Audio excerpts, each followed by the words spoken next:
Rebel Hearts is the extraordinary story of a group of highly educated, wildly creative, social justice-minded Catholic nuns in 1960s Los Angeles who bravely stood up to the oppressive patriarchy of the Catholic Church.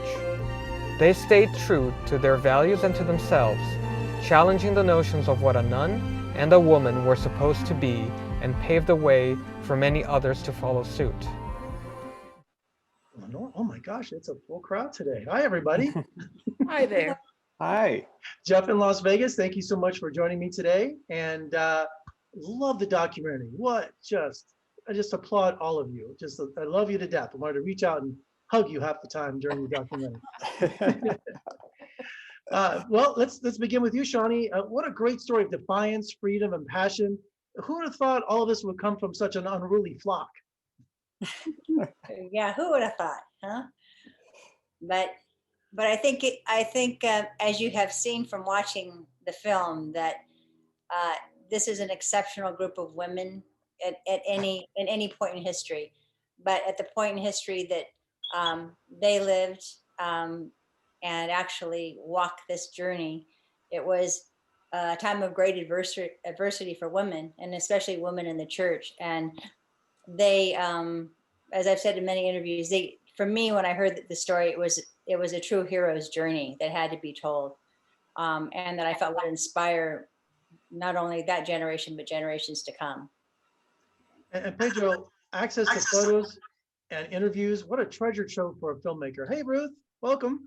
Didn't want to ignore you. I poked the right button. You did. You're doing better than me this morning, I'll tell you that. Tell me. And Pedro, you had such a treasure trove of footage and interviews and photos. I mean, that's got to be just for a documentary filmmaker. Talk about that experience. I mean, so much material. Oh my God, what a dream come true! And there's a hero's journey in the behind the scenes, and that is Shawnee's, who really began documenting these extraordinary women over 20 years ago, and really persevered and stuck with the story. And like, it really felt like when Kira and I came upon, it was like winning the lottery in a certain way, because the firsthand accounts of these extraordinary women, from Anita, Helen Kelly, Lenore, Ruth Ann, it was just something that was mind-blowing, and it really just kind of opened up a whole new world of like possibilities and the imagination of what they did. And it's unfortunate that it got a little bit forgotten to a wider audience. And I thought, this is such a story about today, and we wanted it to be a film that actually we feel, as part of the community and also the whole filmmaking team, that is actually a story about who we are today, and about a meditation on change and how really change happens. And for us, we wanted to bring it to life in a way that felt contemporary, in a way that felt immediate, and in a way that newer generations are going to embrace the story. And so it was taking all that new material, all that archival, the extraordinary footage that was filmed by filmmakers like Bayless Glasscock, by Haskell Wexler, by Tom Conrad, who filmed at the college, with Lenore, with Carita, with the IHMs back in the 60s, and with the letters and photographs, and also bringing it to life, also with inspired by Carita's artwork, with animation and I loved it, yeah, graphics. Yeah. And Rosa, the fear of change. What was the LA Diocese, the Cardinal, what were they so afraid of? Women. That's simple, huh? Women. They basically women. One little joke that I have with people is that I happen to be some cardinal's worst nightmare, an educated Catholic woman, and I'm not going anywhere, and I'm not going to shut up.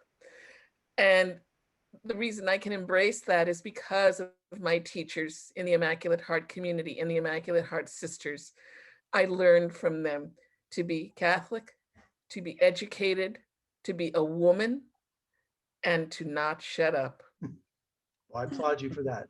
History remembers you for that. And Lenore, over 300 nuns proposed to modernize their roles as sisters. The thing is, if this was all going on in Hollywood, in California in the mid-1960s, of all places. What was it like? Yeah, exactly. Actually, we were what's the word? Behind the rest of the country.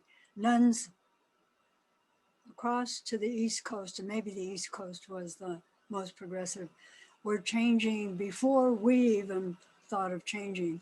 I think the difficulty was control. The cardinal wanted to control us, and we resisted.